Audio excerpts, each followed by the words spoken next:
నెలకు 6,500 కోట్లు రుణాలను మేము తిరిగి చెల్లిస్తున్నాం. కాబట్టే మేము పెన్షన్లు కాబట్టే మేము ఫీ రీఎంబర్స్మెంట్ ఇవ్వలేకపోతున్నాం. కాబట్టే మేము హాస్పిటల్లో మందులు పెట్టలేకపోతున్నాం. సూది లేనటువంటి స్థితిని తీసుకొచ్చినాం. దీనికి అంతటికీ కేసీఆర్ గారి కారణమని చెప్తారు.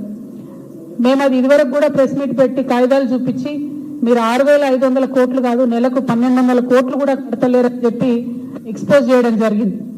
అప్పుడు రాష్ట్రానికి రేవంత్ రెడ్డి గారు తెచ్చినటువంటి అప్పు 1,50,000 కోట్లు ఉండే. ఇప్పుడు రేవంత్ రెడ్డి గారు తీసుకొచ్చినప్పుడు 2 లక్షల కోట్లకు చేరింది. ఆయన 2 లక్షల కోట్లు తీసుకొచ్చినా కూడా పెన్షన్ అయితే ఇస్తలేడు. ఆడపిల్లలకు మహాలక్ష్మి పథకం అయితే ఇస్తలేడు. మనమేమనుకుంటాం, పోనీ ఇంకా కూడా అప్పులు కడుతురేమో అనుకుంటాం. అయితే ఆర్ఈసి రూరల్ ఎలక్ట్రిఫికేషన్ కార్పొరేషన్ అనేటటువంటిది దేశంలో ఒక సంస్థ ఉంటుంది. ఆ సంస్థ అన్ని రాష్ట్రాలకు కూడా రుణాలు ఇస్తూ ఉంటుంది పెద్ద పెద్ద ప్రాజెక్టులు కట్టడానికి.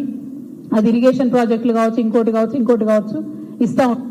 ఆ రూరల్ ఎలక్ట్రిఫికేషన్ కార్పొరేషన్ అనేటటువంటి సంస్థ కేసీఆర్ గారు ఉన్నటువంటి సందర్భంలోనే కాళేశ్వరం ప్రాజెక్టుకు అట్లనే ఇతర చిన్న చిన్న ప్రాజెక్టులకు, అది దేవాదుల కావచ్చు, తుపాకులగూడెం బ్యారేజ్ కావచ్చు, ఎస్ఆర్ఎస్పి వరద కాలువ కావచ్చు, వీటన్నిటి కోసం ఇంకా కొంత అప్పు వాళ్ళ దగ్గర మనం తెచ్చుకున్నటువంటి అప్పు కేసీఆర్ గారు ఇమీడియట్ గా ప్రాజెక్టులను కడుతూ అప్పును కూడా వాళ్ళకి కట్టాల్సినటువంటి కిస్తులు ఏవైతే ఉంటాయో, ఇన్స్టాల్మెంట్లు ఏవైతే ఉంటాయో, ఈఎంఐలు కట్టుకుంటూ పోయాడు కేసీఆర్ గారు.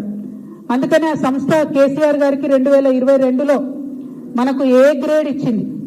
అంటే ఎప్పటికప్పుడు అప్పు బాధ్యతాయుతంగా చెల్లిస్తున్నటువంటి రాష్ట్రాల్లో ఒకటిగా కేసీఆర్ గారు ఉన్నటువంటి సందర్భంలో ఏ గ్రేడ్ ఇచ్చింది. ఏ గ్రేడ్ సిబిల్ రేటింగ్ ఇచ్చింది కాబట్టి కేసీఆర్ గారు ప్రాజెక్టులకు కట్టాలనుకున్నప్పుడు మళ్ళా తిరిగి ఆయనకు అప్పులు పుట్టింది. మన రాష్ట్రం కూడా నంబర్ 1 స్థాయికి పోయింది. ఇక రేవంత్ రెడ్డి గారు వచ్చినాక ఏం చేసిండ్రు, అక్టోబర్ 10, 2024 నాడు ఇదే ఆర్ఈసీ సంస్థకు ఉత్తరం రాసిండ్రు. ఆ ఉత్తరంలో కేసీఆర్ గారిని బాగా పొగిడిండ్రు. మైక్ల ముందు తిడతారు రేవంత్ రెడ్డి గారు, కానీ ఈ ఉత్తరంలో ఎంత బాగా పొగిడిండ్రంటే, మేము మీ దగ్గర అప్పు తెచ్చుకున్నాం, కాళేశ్వరం ప్రాజెక్టును ఎన్ని కష్టాలు వచ్చినా కట్టినాం, కోవిడ్ సమయంలో కూడా పనులాగకుండా కట్టినటువంటి కాళేశ్వరం ప్రాజెక్టు ప్రజలకు ఉపయోగపడుతుంది అని చెప్పి చాలా మంచి మాటలు కేసీఆర్ గారి గురించి చెప్పి అవన్నీ కూడా నేను మీకు ఇస్తా. అయితే ఇందులో రేవంత్ రెడ్డి గారు ఏం అడుగుతారు అని అంటే, మన రామకృష్ణారావు గారు రాసిన ఉత్తరం ఆర్ఈసీకి లోన్ ని రీస్ట్రక్చర్ చేయండి అని అడిగింది. కేసీఆర్ గారేమో కాళేశ్వరంకు తెచ్చినటువంటి లోను 2035 కల్లా ఫినిష్ చేద్దామంటే, రేవంత్ రెడ్డి గారు 2040 వరకు కట్టుకుంటూ పోతాం, ఈ లోన్ ను మాకు ఎక్స్టెండ్ చేయండి అని మొదటి ఉత్తరం రాసిండ్రు.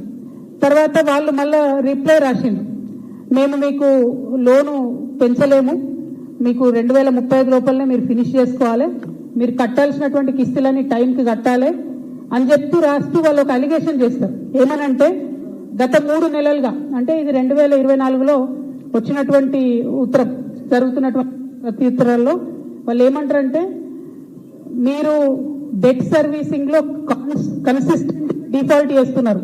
అంటే మీరు కట్టాల్సింది కడతలేరు, 3 నెలలుగా కట్టాల్సింది కడతలేరు. ఆర్బీఐలో ఒక్క రోజు లేట్ అయినా కూడా మా సంస్థకు చెడ్డ పేరు వస్తుంది, కాబట్టి మీరు తక్షణమే అప్పు చెల్లించండి అని చెప్పి వాళ్ళు నవంబర్ 2024లో రాసిండ్రు.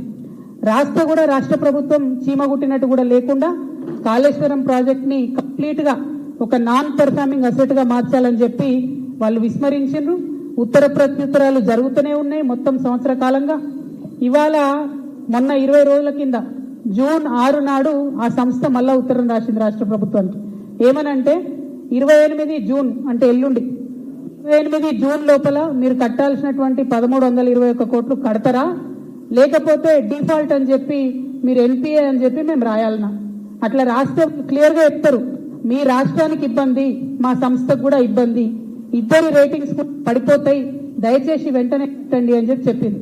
నేను ఇవాళ ముఖ్యమంత్రి గారిని ప్రజల తరఫున డిమాండ్ చేసేది ఒకటే, ఏంటంటే మీరు 2 లక్షల